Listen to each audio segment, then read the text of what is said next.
Hi, everybody. I'm Sunny, and this is We Gotta Talk, a live weekly digital talk show and podcast where we like to dig deep. Real talk, big topics. Now, let's dig in.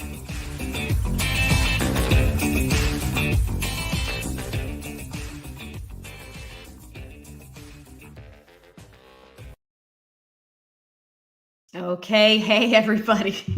I'm running my own technical stuff here, so bear with me if there's any weird pauses. I'm Sunny, this is We Gotta Talk, and I'm so glad you're here for this episode. So, this week we're talking about infidelity, specifically infidelity in committed relationships. Now, I went ahead and I put a little Instagram question up yesterday and I asked everybody in advance of this interview. Today's guest is an amazing podcast host and coach. Her name is Charity Craig. I asked them this question: would you stay or would you leave if your spouse cheated? Now, in addition to the very vulnerable responses that I was grateful to get, I got a lot of just straight up yeses or nos. And I would say about 75% of the people that I interviewed flat out said, hell no, I wouldn't stay. But I wonder if you might look at this topic a little differently after hearing from today's guest. As I said, she is a podcast host, she is a marriage coach, and she took what was probably one of the worst experiences of her life, an affair that her husband had, and turned it into personal growth, relationship growth, and more than anything, she stayed. And I really am looking forward to asking her more about her experience as well as how she coaches other couples who might be in the same situation. So Charity, thank you so much for joining me today on We Gotta Talk. Well, thank you so much for inviting me. I'm excited to chat with you and share my story and hopefully give someone some hope in their dark story. It is a dark moment. I think, Charity, the stuff you talk about either is creates pretty extreme reactions in people, right? You probably have the group of people who've experienced it and either did the same thing you did or didn't. They stayed or they went. And then the people who are like, they swear they would know what they would do. If my husband cheated, I'd be out the door. But you stayed. And it almost feels like when I say that, it's like a judgment call of some sort. Like, how could you stay? Like, I don't mean for it to come out like that. Oh my God, Right. Charity, No, you you're fine. stayed. But Yeah. like, you stayed. And this was back in 2012. And I want you to take us back to that time because I think there are a lot of people, especially women out there, who are like, how and why? Yeah. Yeah. So I think, to be fair, I think we all sort of have an idea of what we would do. And most of us say, I would be out the door. I was one of those people. You just have that. You just well, in our society, it's just there's no, that's a hard line where I'm out the door. But until you're faced with it, until you're the one standing there in the living room when your whole world blows apart, that's when you've got something different, right? That's when you have a different perspective. And so for me, I was one of those people that said I would never do it. But then when you love someone, you've spent years giving them your heart and your life, and you have children and you have history, and you've built this life together, it doesn't just go away. And I think what kept coming up for me is it didn't make sense to me because Matt and I were so close and we were best friends, and I truly knew he loved me, and I truly loved him. And so it just didn't make sense to me. And so I kept thinking, if we could just make it through this, if I could just figure this out, I think we can make it through. I think we can get through this. And so it's just something that I just innately felt within me. I didn't know how. It was not easy, but that was just kind of my deep feeling when it all sort of blew up for me. If you're comfortable and not uncomfortable doing it, I'd love for you to take us back to the moment, like how you found out. Are you comfortable going there? Is it triggering? Yeah. No, Okay. no, it's Like, not. did it feel like someone just like chopped your body in half? Like, I like to describe it as it felt like just a grenade blew up and just everything blew up, and you're so stunned. When you think of that first moment, you're so stunned. It doesn't, like, your brain can't compute what has just happened. And so for me, I had a sense for a long time before it was revealed. So I do believe a Hmm. lot of women, we have that sixth sense, and we can feel when something isn't right. And you can't quite put your finger on it. So there was several months of that going on, and so No, keep going. But I want to hear specifics on this. You said you knew. I knew almost, and he always jokes about how did I almost knew from the minute it happened, and it just started. And so What were you noticing? he asked me to check the weather on his phone, and when I opened it, there was a text message with one of his coworkers. There was nothing out of the ordinary. It just was a little too friendly. Just a it was just a little too friendly to be a coworker conversation. Hmm. And that's all I had. That's it. That's all I had. And so then I just kept my eyes open. I just kept doing my research, like just being the investigator. And then I finally got the information I needed, and I found our phone records. I found it on our phone records, just hours and hours of conversations all throughout the day, every day, and it was the same number. And so I knew this was what I had been, my fear of what. So I confronted him, and he immediately came clean and said yes. And so it just was one of those, you get kicked into the dark, swirling waters. You can't make sense of it. And so that, Hmm. that initial shock just kind of stuns you. And then once the shock wears off, that's when, all hell breaks loose, and everything blows up, everything goes sideways. And so for our situation, it did not. I thought as soon as it was exposed that he was just going to like fall at my feet asking for forgiveness. It did not happen like that. It went the total opposite direction. He actually felt like he was in love with this person and actually left for this other person. And so it was 8 months of hell. It was complete hell. And so it took me a long time, in that situation. When you get in that, everything blows up. It destroys your self-esteem. Everything you thought to be true and real about your life is just everything feels like a lie, and you Right. don't know what's up or down. And so there was so much chaos within me, within in between us. So it took quite a few months before I finally got my footing again. And once I got my footing, and I was able to think a little clear, that's when I was able to truly make my commitment. So what I ended up doing, and coming to the realization, I realized, I made a commitment. I made a vow and a promise, for better or for worse, till death do us part. And just because he broke that promise doesn't mean I had to break it. And so I sort of just dug my feet in and said, I'm keeping my promise. And so I had to keep my promise alone for 8 months. And at the end, and so what I ended up telling myself was, I was released of my promise when he filed for divorce and he finalized it. That's when I knew I could move on. I could carry on knowing that I loved until the very end. And so that's kind of what kept me staying through it all. Oh my gosh. Okay, so there's so many questions I have. I'm going to go back, and I do want to sort of get to the happy ending part of your Mhm. story, for lack of a Yeah. better term.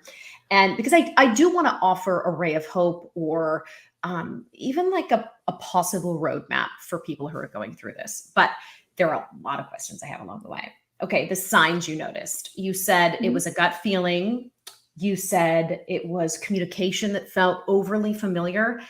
Did you hire a PI? Did you start tracking him? Like, I need stalker details now, because I Yeah. want to tell fellow women out there, and I mean, I'm sure men too go through this, but let's be honest, the men usually fuck up. How to, Actually, statistically, women are having affairs more than men at this point. but like, what? What? Yeah. Really? Yeah. Women are exponentially having affairs more than men. Are we just not getting caught because we're smarter? Oh, it's all, I don't know. I don't know. Just kidding. It's all Horrible joke. But messy. no, I'm serious. It is messy. Yeah. And I don't ever want to speak to this, like with too broad a brush stroke, but I do think there is a unique dynamic to like a heterosexual marriage. And this is a tried and true story. Usually they have a baby or they have a couple of kids. The man freaks out and he realizes, oh shit, I'm in this for life. This is the rest of my life. And my wife is emotional and she's crazy right now. And we may be, because we've been through a body and mind altering event, maybe the biggest physical event in our lives. And they start freaking out. And and you know what I say, Charity? It would be funny if it weren't so tragic. Men are so predictable. They're predictable. And I don't want that to be the case, but there is a pattern to this. And like I said, my Instagram messages announcing this episode are proof enough. And it's just never deviates from that typical stereotypical story. Why do you think it's like always the same thing? So I've been doing this for a long time, talking to hundreds and thousands of people, and it almost feels like a tragic comedy in how predictable we are as humans. Yes. Just in every story, I could almost, so many stories I can carbon copy stamp the situation, how it happened, and I think it's just kind of speaks to our wiring, how we're made up. I think a lot of it is society, how we have been conditioned to believe that our relationship is supposed to be our total and complete fulfillment. I think a lot of times we get into relationships. I've realized so many times we've been taught that our spouse is supposed to fulfill everything, single desire and need that we have. And when we get, so many years into it, we realize we're still unfulfilled. Our job doesn't fulfill us. Our spouse doesn't fully fulfill us. Life is, you get to that middle of life and you're like, is this all life is to life? Mm-hmm. Like we're going through the motions, like you said, there's a lot of life changes. There's a lot of things. And I think what happens is familiarity breeds contempt. And so we start drifting apart. We stop respecting and honoring each other. We start kind of nitpicking at each other. We become our worst enemies in a relationship. And I think there's two types of people in relationships. I think there's one person that will die miserable to do the right thing, right? The good spouse that will just be the martyr and just suffer through. And then I believe there's also the other partner that will blow up their life to escape the pain and the misery that they're in. And so I believe it. I've seen it over and over again, that there's those two people. And the good spouse that stays in their misery, we get looked at as like,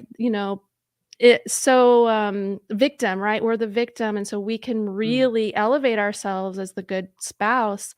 But when you really look under the hood, there was a lot of things that were broke down in the relationship that both spouses contributed to. And so it doesn't ever make an excuse for the spouse to step out. But it all kind of plays into it. I think there's just so many of those external factors that plays into that. Okay, I want to talk about the victim mentality, and you turned a role on its head, and I think, clearly you were the aggrieved party, right? I mean, all things considered, if this were a court of law, you'd be the one offered the damages, right? Because the act happened.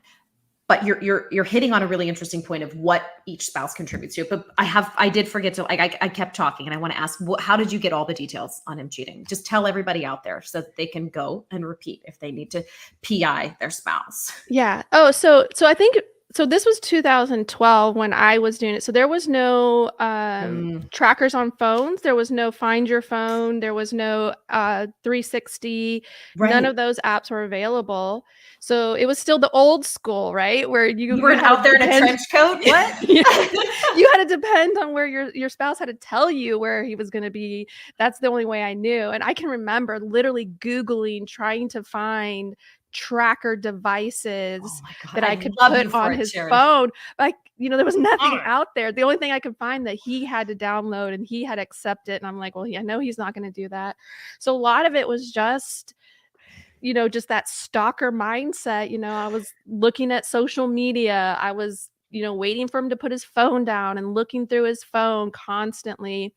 And so I think now spouses have a lot easier way of tracking and Mm, finding and seeing, patterns that show where he is or isn't. But I think a lot of times we don't want to believe that about our spouse. mm-mm. So you get that sense and you're like, no, he would never. No, I'm making it up. So you start dis- dismissing those red flags in the beginning because you Mhm. just can't believe that your spouse would ever do that.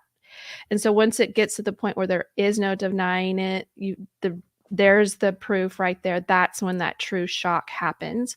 And that's when you actually really get into like crazy stalker mode. That's when you really are like real time tracking your spouse. You're getting the emails, you're in the DMs, like you're literally just You in literally there. another level. It's another level of existence. I have turned Mhm. on stalker mode before, and it is shocking Yeah. how accurate our intuition is as women too. Again, not to generalize, but I do think this is true. Mhm. I've had boyfriends before, long-term boyfriends, and I just always knew. It's just so when I'm going to explain this inevitably to my daughters someday, I have a son and two daughters, and who knows, maybe my son too.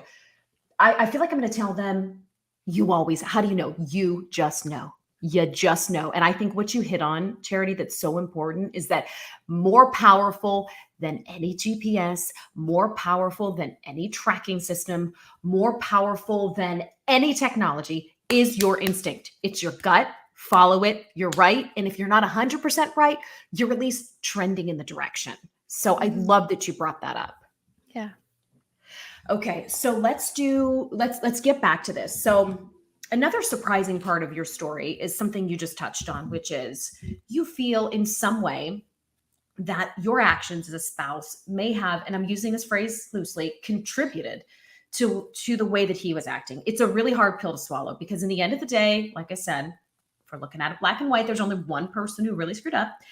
But what did you learn about yourself in this process and what you did? Yeah. So when I got to that point where I didn't know what to do, and I finally was like, you know what? I've made my commitment. I made my promise. I'm sticking to it. So once I made that commitment, I was like, so how did we get here? Like I just couldn't figure out. And I had a lot of time to think about this because he left. So I was alone a lot. I was, figuring this out on my own. And I had enough awareness that I'd read enough relationship books and listened to enough whatever to know that it takes two to have a successful relationship. And so both of you have to have to have a healthy relationship. And so I had enough awareness to know that I must have had something that I did to contribute to the breakdown of my marriage. And so, I was able to kind of put it in two different buckets. So here's Mhm, the affair. The affair was on him. He made that choice mhm. to have that affair. That was all on him.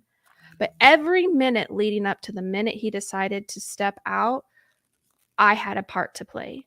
We Mm, both had a part to play in that. And so I sensed that there must have been something that was eroding in the relationship.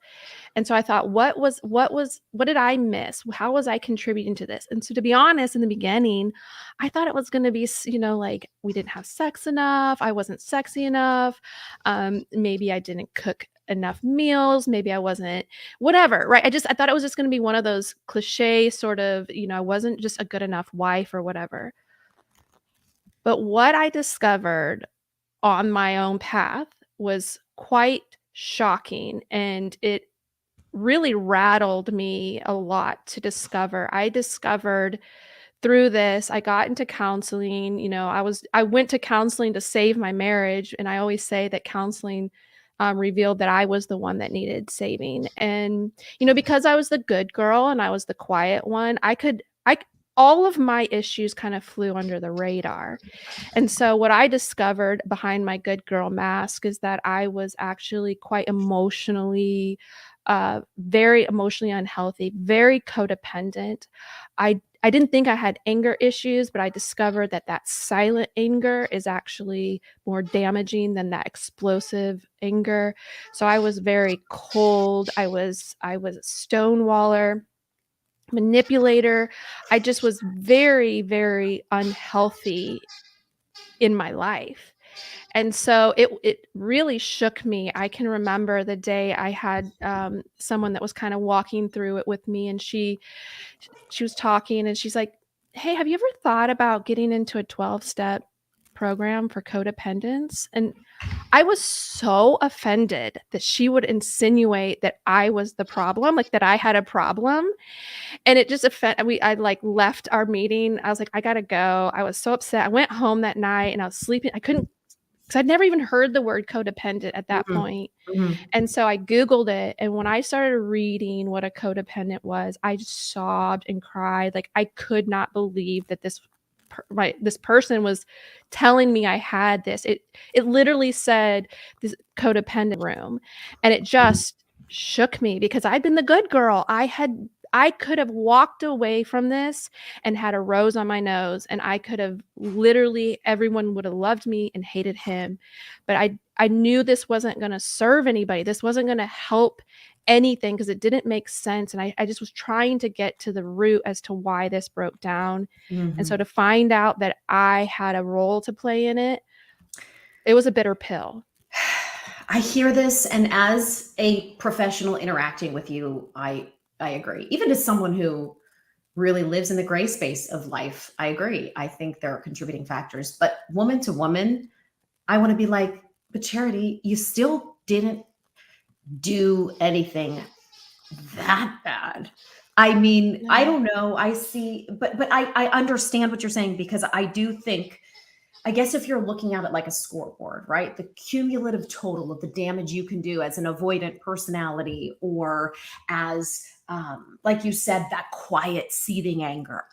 Maybe it does add up the same in the end. And his big bombshell affair, maybe it does add up the same, and maybe it's the narrative that needs changing. But there is part of me that just wants to wrap my arms around you and be like, girl, this is not on you. And that's where the affair is separate. Here's the Yeah. marriage, here's the Okay. affair. Okay. So then we have to work through his whole breakdown, right? So there's a second half. Okay. There's his whole breakdown, there's his whole contribution.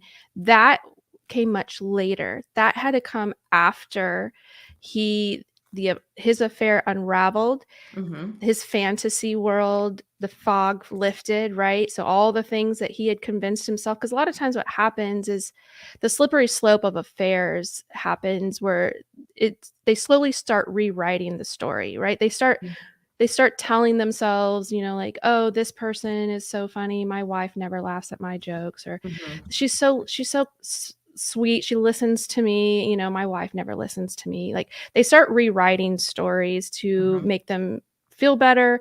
They make their excuses. They justify their behavior, and it's a slippery slope, right? So the first several months is innocent, right? Like Mhm. I saw the conversation, the text messages. It was nothing that I could have put my finger on, but there was still boundaries that were being crossed. And so it's a slow, frog in the frying pan sort of Mhm. thing. They slowly start justifying these little things until it really does cross over. And by the time it crosses over, they have rewritten the story in their mind to convince themselves that this is love, right? That this person gets me better, this person, whatever. And so by the time they rewrite that story, it's too late. There's Mhm. nothing I could have done as a wife to convince him anything other than what he believed. And so now we have to go to his lived experience, right? So his lived experience was quite different than mine. Mhm. So he had gone through, so many years. He had such a low self-esteem. We had gone through so many rough times in life, and it just became this perfect storm. He was working long, long hours away from his family all the time. And none of these are excuses, but they're these contributing factors that make Mhm. it a perfect storm, Mhm. that start weakening the foundation. And I believe I've seen it over and over again. It has nothing to do with a person's character, has nothing to do with a person, these good, strong people that say, I would never cheat. When you start walking down a dark road and your foundation starts crumbling, you start living unconsciously, right? You start Mhm. living and you start wanting to escape your reality. Our life was, like I said, we had a lot of things in our life that was not uh, that great. But then, there's one of us that's going to live in the misery and we will die to Mhm. being that good person. And then there's the other one that will do anything to escape it. And Mhm. so again, does not justify it, does not make it okay. It just is what it is. And so, we had to now walk through that. The flip side of that was then he had to recognize himself and see that he hadn't where he had started taking steps down that slippery slope, and we had to recognize the red flags and where he was mentally, emotionally in that process. And so that when we began to heal from that and we began to have those really hard, open conversations, we were able to really look at the heart condition Mhm. and see where he was. And he had just, so many insecurities about himself, and so he was just looking to escape. And even a lot of it came from the fact that he saw this as an opportunity to revisit dreams of his life that he Mhm. missed. And so Mhm. he saw this as an escape to go live this. And it's just all this fantasy world that they tell themselves. And so that's kind of how that Right. on his end doesn't justify it, doesn't make it okay, but you can start seeing the humanity of how easily we can any one of us in a perfect storm could be Mhm. that one to take that first step. Yes. Oh my gosh, Charity, you are hitting the nail on the head. There is a sense of understandable moral superiority that's thrown into this. And this is probably the conversations you had with friends afterward who were like, God, never, you can't go back to him. Like, stop. Or I would never. And listen, if you've lived long enough on earth, you know that anyone can screw up at any time. And you're right. You're very, very right. I mean, it's hard to take away the knee jerk instinctive anger and the emotional reaction, but you're right. And you're right. And I feel that he is lucky to have a partner who is not only open to like seeing the complexity of the problem, but eager to investigate, eager to look within herself.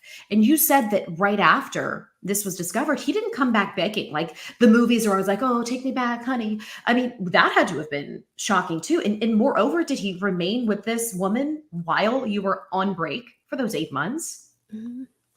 He Oh left. He left. Yeah. my gosh. And I think one of those things, But so many times during that time, nothing makes sense. And I don't know where it came from, but I kept saying, "You're lying. I don't believe you. You keep telling me that you love her. I don't believe you. oh There's my no possible way that this is love." And I don't know why, but I guess because I saw him when he was himself and he was not himself during that time. It's like Dr. Jekyll, Mr. Hyde. And I wasn't. every woman I know, by the way, who's experienced with this has said the same thing. It was like a body snatchers. Yeah. I at one point I was convinced that he had sold his soul to Satan and he was now possessed. I'm not even joking. I thought they were in some weird sort of Mhm. whatever because he Like was a so. Yes. And so I didn't believe it. I'm like, I don't believe it. I don't believe you. I don't believe her. I don't believe any of it. And so I just refuse to. And what I think what's so hard for women though is what happens with the affair is it shatters you, and it Mhm. feels like his affair is exposing your or making you feel insecure, right? He broke me, he shattered me. But all his affair does is it shatters your house of mirrors that you've created and it exposes the insecurities that were already there. Hmm. Those deep insecurities that you don't feel that you're good enough, that you're lovable, we hide them behind our husband. And as long as he's loving to us and as long as he's doing all the right things, then it masks our insecurities and our fears. But they always Mm-hmm. come up in other ways in the relationship. So in his affair, it it exposes that, right? And so Mm-hmm. when he says, I don't love you, I love her. We believe that because we already have that deep insecurity that we're not lovable. And so we immediately will believe this lie that he's telling us because it that's what we do when we have an insecurity and someone Mm-hmm. speaks to that insecurity, we believe it Mm-hmm. because that's what we truly believe about ourselves deep inside. And so that's what I saw. I was able to understand. I don't know where it came from or why I was able to sense that, but over and over and over again, it's the same thing that it's that is the lie. The truth is what you knew before. And if you can allow them that time to get through that fog, that limerence, they get to the other side, they kind of come back to their senses and they're like, what the heck have I done? That's when you see your husband return, and that's when you see that truth about him come back. And what did that look like for you guys? How, I mean, like, I'm curious in that 8 month period, let's call it like that purgatory. Was there Mhm, yeah. daily reach outs for you? Were you trying to talk to him? Were you trying to engage with him? And what did it look like when he finally snapped back? So at first it was. At first I was very clingy, I was needy, I was crying, I was Mm, begging, like, please, please, please, can we just talk about this? Can we figure this out? All that. It was horrible. He was so cold. He was shutting me down. He did not want to talk to me. He did not want to have any of that. So finally, it took me a while to finally just stop all of that. And I mhm, finally was just like, fine, if that's what you want, have at it. And I did. I mentally let him go. mhm, Go live your life. Go do your thing. And that's when I kind of dug my heels in. But that doesn't mean I'm breaking my promise, right? So I'm not going to run to the divorce court because I'm letting you go do like that. I'm sticking to my, and so I just stayed my course. And that's why I really started diving into myself and working on my self esteem, working on my self worth, really figuring all this stuff out for myself. So, and it was very volatile. I'm not acting like I was some like, pious mhm, nun through all of this. There was a lot of heated interactions and frustrations and all this sort of thing. But eventually, you know, when you get out of the way and then, they see what their new reality looks like, it's not always peachy and beautiful like they thought in their head when they were in their mhm, fantasy world. And so it very typically there's an unraveling on that other side. So the affair, very few affairs last more than a year. Very few mhm, stick together. There are those that do, but very few. And so there was this unraveling, several months of unraveling. And then it came to the point where he just kind of made that decision. I'm done. I don't want this. When he came back, I had actually done enough of my own work and my own that I had mhm, this inner strength that I was like, we're doing this differently. We're mhm, not playing the same game. We're not going back to the marriage we had. If we're mhm, going to do this, we're going to do it differently. And so he kind of met a different person. I wasn't the weak, desperate, needy wife. mhm, I had done so much work that so now um that's when he came and he came back. He was quite broken. He was a shell. He recognized that he had blew up everything good in his life. And a lot of times when someone does that, they don't believe they could ever fix it. They think they messed it up too badly. They feel like she'll never forgive me. She'll hate mhm, me forever. But Matt said he came to the point where he was willing to live that. Like he was willing to take that risk of me hating him forever because he knew this is what he wanted. And so, he kind of came to that broken place to where he was willing to take that chance, and he did. He put the work in. He was very transparent, very honest. He allowed me to ask any questions. He allowed me to cry, grieve, whatever I needed to do through that. He was very a solid support through all of that. And so that's where we slowly began to rebuild from that broken foundation.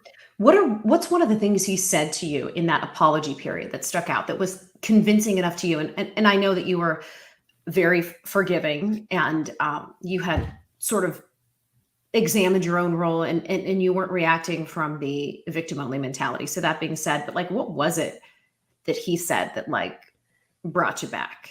I I wasn't willing to play any games with him, and Mm, so when he first came back, I said, "I'm not doing this. I'm done. I'm done playing this game with you." And so he looked at me and he said, "You've been fighting for us when I wasn't fighting." He's like, "Now it's my turn to fight for us." wow. And so he carried the weight himself until I was ready to believe him, I guess. How long did that take? It was probably a couple months. We didn't move back in together. We lived in the same house, but he stayed in a spare bedroom, and so we were very separate, and he was very respectful of my space, my boundaries. You know, he was willing to take it as slow as I wanted it, and so it was several months, 2 to 3 months, I would say, before I finally said, you know, "Okay, let's." I kinda cracked the door open a little Mhm, bit and allowed him in, and so and, you know, after something like this, you don't ever go back to how it was before. So you mhm, never go to that place where he'll never do that, right? I think that's one of the things that things that we miss in the beginning when we believe our spouse could never do that. mhm, That is forever gone. Now we know he could. That is something that he could possibly do, and I believe it's something that I could possibly do. And so because of this, we keep our eyes open. We I keep my eyes open. I always am looking for the warning signs and the red flags, but I've also done this enough. We've done so much healing that I know the early signs, those very early signs when we slowly start disconnecting, when we start slowly disrespecting each other, and we're those early mhm. stages of breakdown, we're even aware of those. And so Tell that's us what something. those are, what those were for you at least, or what they could be for other people. Yeah, so I think a lot of it comes down to the familiarity. So when we are so familiar with someone, we stop treating them like something I've learned that Vietnamese culture, they spouses always treat each other as an honored guest. Hmm, So they're always constantly treating each other with kindness and respect no matter what. And so I think what oftentimes happens is, you know, we hold on to grievances, we hold on to our judgment, right? And so we get snarky with our spouse, we get hmm, disrespectful, just low key, low grade. You know, if our spouse isn't meeting our expectations, you know, we start holding resentment and we can get underhanded and different things like that. And so some of the things, so we've really work through that to where we don't treat each other with disrespect. We're constantly looking to improve that, treat each other with that unconditional love. You know, so much beforehand was a conditional love. You do this for me, or I do this for you. I expect you to do it for me. We've really learned how to do unconditional love, unconditional giving. We give and because that's what we want to do because of mhm. our love and not always keeping a tally, Right. right? Because the resentment comes when we keep tallies as well. He hasn't done blah blah blah, you know, and so those are the things that we've really worked hard for those early stages. So when we start feeling that disconnect, right, we start feeling a little disconnected. We notice it, so we know, okay, it's time to go on a date. It's time to reconnect. It's time to do Hmm. something together that we can reconnect and that we're not feeling so disconnected. If you could go back and erase that experience, and as a result, the people you've become, would you? No, never. I would do it again. It's weird. I wouldn't wish it on my worst enemy, but Hmm. yet it has become the best thing that has ever happened to us. I say all the time, it is the best thing that has happened. It transformed me, it transformed him, it transformed our family 1,000%. I forgot to mention this in the beginning, but at the time you had children, right? Mhm. Yeah, we had 4 kids in 5 years. That's very stressful. So they were all very young. I feel like it's a gift that they were so young because they have no memory of that time. Mhm. So they were, let's see, I think they were 6 to 2, 7 to 2, all 4 of them just kinda stair stepped down. So now they Right. are all uh, next Monday, all 4 will be teenagers. So we now have a house full of teenagers. So Are you ever worried that they'll look at what you do and obviously you're public in your story and this rosy image they have of mom and dad will just be tainted? Well, early on when they were younger, right? Younger children, preteens, I've been very open about our story, Okay. and Matt has supported me in sharing. Very early on when I first wanted Mhm. to share, he was really hesitant, and so I remember telling him, I said, "Right now you carry a lot of shame, and you go into circle friends and stuff, and you don't know who knows what," right? It got Mm. out. He was pretty high profile in our life, and I was like, You never know who knows what, and so people are gonna be gossiping and talking." I was like, "But if you tell the story, then they have nothing to gossip about. You have nothing to hide. Mm. You can walk into any room and they already know your story." And so he was like, "Okay." So each time I would share, I'd let him see it first, make sure I was telling it from my perspective. So I've been very open about it over the years, and so with the kids, I was always worried, but Mhm. as they got older, the way it found out, I was writing about it, and I had it on my computer sitting on the desk or on the counter in the kitchen. I didn't even think about it, and we started getting ready for school, and it was sitting there, and one of my kids was, like, looking at the computer, and she's like, "Wait, daddy had an affair on you?" Oh my And I'm just god. like, "Uh-huh, uh-huh, alright, here we go, here we go." Oh my god. And so I just was as open and honest with them. I said, "Yes." I said, "Daddy lost his way, and he thought he wanted to love somebody else, and so he tried it out, and he realized he made the worst mistake of his life, and he chose to come back to us and his family and fight for our family." And it was one of those things where it's kinda there's 3 of the kids, and it was kinda quiet for a second, and so they asked a few other clarifying questions to see if they understood exactly what was happening, and I'm like, "Yep." My husband Mhm. was in the bedroom getting ready, and all of a sudden, my oldest daughter was like, "Daddy!" Oh And I'm my thinking, god. "Oh, goodness." She's like, "I just want you to know you're the best daddy ever."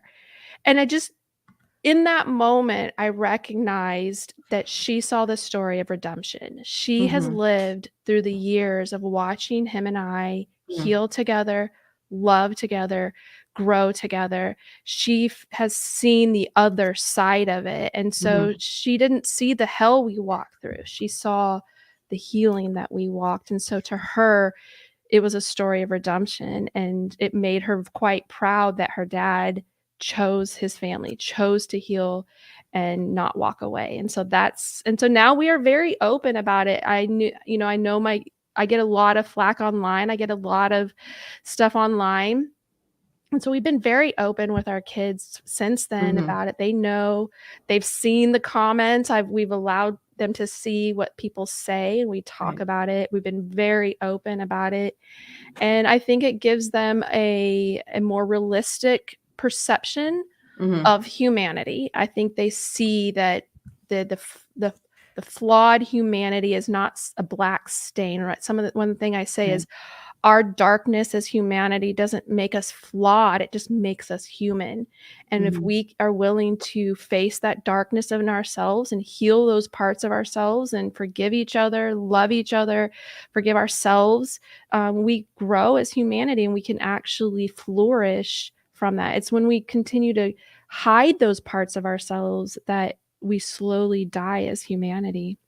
Well, I hope for the record she was equally proud of you because there is always a person who's the root system of the family. And I know you had your own work to do, but I hope you got the respect you deserve there too, because it sounds like you were the one who held down the fort at the important times. So I hope Yes, you get that. 100%, and I know I know I do. I feel that with my family for sure, and Matt has said over and over again how grateful he is, and, it's been very well Yeah. established. I know that that was definitely that foundational roots that held it together during that storm, and I'm grateful that I stuck it out. I'm really grateful I did it. And I'm sure you get this question all the time, but how do you trust again? Especially now that that get out of jail free card, which is like, I think by default, whether or not we acknowledge that we would stay or go, that's kind of the built-in rule. Like you get one chance to not screw it up. So how do you trust him again? I don't know that it's really a get out of jail free card because it was so hard to heal, Yeah. and there was still so many consequences that we've dealt with. Even to this day, Matt still feels the long tail effects. A lot of his relationships are still affected by his decisions, and so there's really no get out of jail free card. But I would say that as far as trusting again, it started with trusting myself, learning to trust Mm. myself and knowing that no matter what comes, I can make it through. No matter what happens, I will know what to do. I will have the strength to get through it. And so once I began to really trust myself and know that I was going to be able to make it through, and I was my own cheerleader. And so once I really believe that about myself, then I keep my eyes open, and Matt really was doing that work to become trustworthy again. Mm. And as he became trustworthy again and I could trust myself, there came this point where I was kind of locked in that fear of what if this happened again. Mhm. And I finally just came to the point that I told myself, if or when it ever happens, we'll cross that bridge when we come to it. But Mm. until then, I choose to trust. And that's how I've lived my life every day since that day. And it sets me free from any sort of worry or fear. Mhm.